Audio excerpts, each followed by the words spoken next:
যারা ইউনূস সরকারকে শত্রু মনে করেন আর ইউনূস সরকারের কোনো উন্নতি দেখতে পান না, আমি তাদেরকে ইউনূস সরকারের দুইটা জিনিস এখন দেখিয়ে দিব।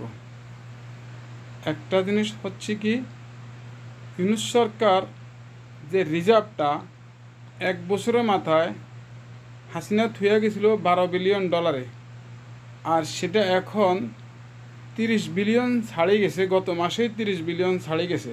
তার মানে $30 বিলিয়ন বাংলাদেশে এখন রিজার্ভ আছে অলরেডি।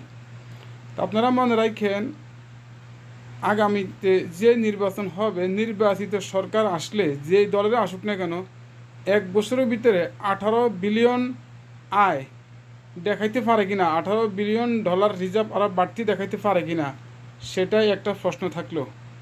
কতটুকু উন্নতি করছে? একমাত্র রিজার্ভ হলো বাংলাদেশের, প্রতিটা দেশের উন্নতি হলো একমাত্র রিজার্ভ। এই একটা বিষয় গেল।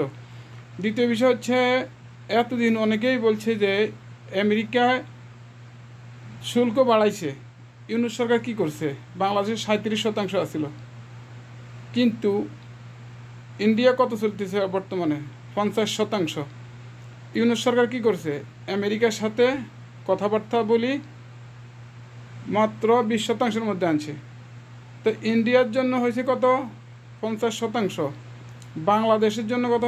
20%। ব্যবধান কত? 30%। মানে বাংলাদেশ যদি 100 কোটি টাকার যদি পণ্য বিক্রি করে আমেরিকার কাছে, তাহলে ওইখান থেকে 20 কোটি টাকা আমেরিকা ট্যাক্স রেখে দিব। আর ইন্ডিয়া যদি 100 কোটি টাকার পণ্য বিক্রি করে, 50 কোটি টাকা রেখে দিব ট্যাক্স। এখন ইদানিং যে খবর, ইন্ডিয়া এখন অলরেডি পাগলের মতো হয়ে গেছে। ইন্ডিয়া পাগল হইয়া ইন্ডিয়ার বড় বড় কোম্পানিগুলো এখন চাইতেছি কি, বাংলাদেশের মধ্য দিয়া, মানে সে পণ্যটা ফাটাইবে আমেরিকা, বাংলাদেশের কোনো কোম্পানির কাছে ট্রান্সফার করব, বাংলাদেশের মালটা বইলা ওটা আমেরিকাতে পাচার করব, সেল করব। তাইলে তার কি বাইসে যাব? 30%। ঠিক আছে?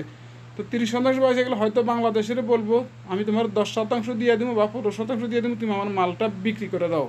ঠিক আছে দর্শক, আপনারা কমেন্ট বক্সে লিখবেন যে এটা কি ঠিক হবে কি না। কারণ ভারতকে কোনো সুযোগ সুবিধা দেওয়া ঠিক হবে কি না। আমি মনে করি ভারতকে কোনো সুযোগ সুবিধা দেওয়ার দরকার নেই। কারণ ভারত যখন 50% দিয়া মাল বিক্রি করতে পারবে না, তখন আমাদের মালগুলা ইনশাল্লাহ বিক্রি হবে। ঠিক আছে? তাহলে এই যে নগদের দুইটা সফলতা দেখাই দিলাম, আর রিজার্ভের বিষয়টা দেমাকে রাখবেন।